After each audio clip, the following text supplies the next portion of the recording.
이번 주에 해볼 내용은 이제 겐을 이용해서 데이터 없이 학습하는 모델을 한번 만들어 보도록 하겠습니다. 모델 경량화라는 것은 성능을 떨어뜨리지 않으면서 가중치의 개수를 줄이는 알고리즘을 얘기를 합니다. 대표적으로는 이제 지식 증류 알고리즘이라고 있어요. 가중치가 많은 교사 모델을 이용해서 가중치가 적은 학생 모델을 학습하는 그런 알고리즘이라고 생각을 하시면 되겠습니다. 자, 먼저 모델 경량화에 대해서 설명을 해드릴 건데 두 가지 모델이 존재를 합니다.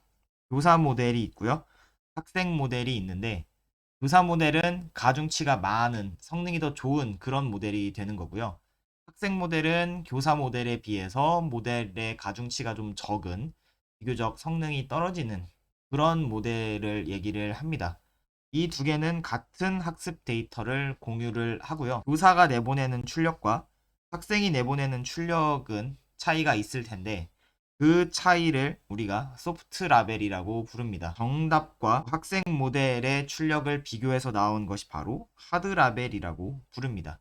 그때 소프트 라벨과 하드 라벨에 더해주면은 전체 손실을 구할 수가 있고요. 자, 그럼 겐을 이용한 경량화는 우리가 어떻게 하면 될 것이냐? 일단 학생은요, 기존의 경량화랑 똑같이 교사 모델을 흉내내도록 학습을 합니다. 생성자를 이용해서 교사 모델과 학생 모델이 조금씩 차이가 나도록 학습을 한다는 것인데, 이것은 오른쪽 그림을 보시면 생성자가 데이터 세트 역할을 해주기 때문입니다. 그래서 생성자가 만들어낸 그림을 교사 모델과 학생 모델의 입력으로 넣어주고요. 이 둘의 소프트 라벨을 구하게 되면은 교사 모델의 출력을 학생 모델이 흉내를 낼 수 있게 되는 거겠죠. 그때 물론 중요한 점은 이 교사 모델은 미리 학습이 되어 있는 그런 모델이라고 생각을 하시면 됩니다. 그리고 2번에서 봤던 요 점점 차이가 나도록 학습이 되어진다는 얘기는요. 처음에 너무 쉬운 예제만 가져다 주면은 요 학생이 또 과적합을 일으킬 수가 있기 때문에 점점 이제 생성자는 교사 모델과 학생 모델의 차이가 생기도록 어려운 문제를 만들어내도록 학습이 이루어진다. 라고 생각하시면 됩니다. 이번에 특이하게 레즈넷을 사용을 할 겁니다. 토치비전에 레즈넷을 사용을 할 것인데 레즈넷 34 이것은 이제 얘를 교사로 사용을 할 거고요. 레즈넷 18을 이제 학생 모델로 사용을 하겠습니다. 사이파 10 데이터셋을 사용을 해볼 겁니다. 교사 모델을 정의를 해줍니다. 마찬가지로 레즈넷 34를 이용을 할 거고요. 지정해준 교사 모델을 GPU로 보내주시고요. 학습률 정의해주고 여기 최적화까지 지정을 해주시면 됩니다. 교사 모델 학습할 때의 학습 루프인데요.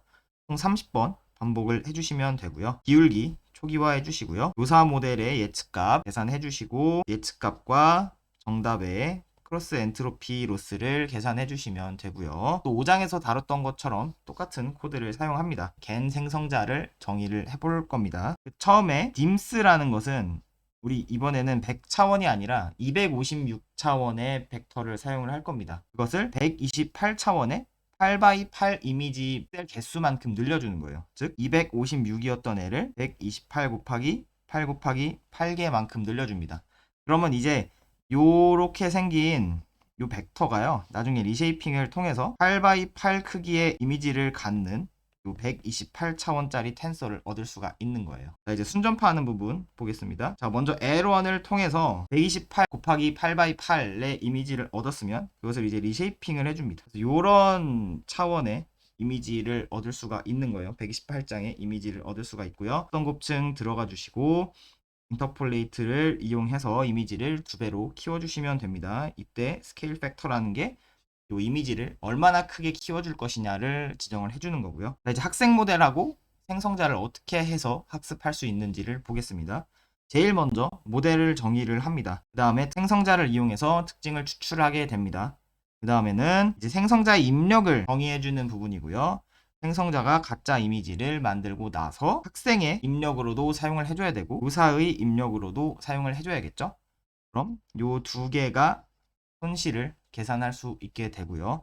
요 손실을 이용해서 오차를 역전파 해주고 원하는 만큼 반복이 끝나면 학습이 종료되는 형식입니다. 이때 G옵팀은요. 생성자의 학습에 관여하는 최적화입니다. 이것은 아담을 사용을 할 것이고 학생 모델을 사용할 때는 SGD. 자, 이제 학습 루프를 볼 건데요. 자, 가장 먼저 이제 이미지 생성을 위한 노이즈를 만들어 주세요. 256은 배치 크기고요.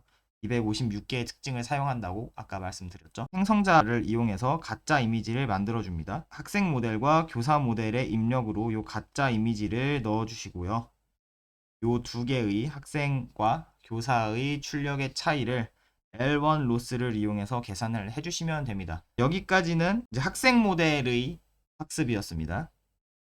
이제 여기서부터는 우리 생성자의 학습을 하도록 하겠습니다. 랜덤한 노이즈를 만들어 주시고요. 가짜 이미지를 만들어 주세요. 학생과 교사 모델의 입력으로 이 가짜 이미지를 넣어 주시고, 생성자가 만든 이미지가 교사와 학생이 다른 출력을 내도록 학습이 이루어져야 되잖아요.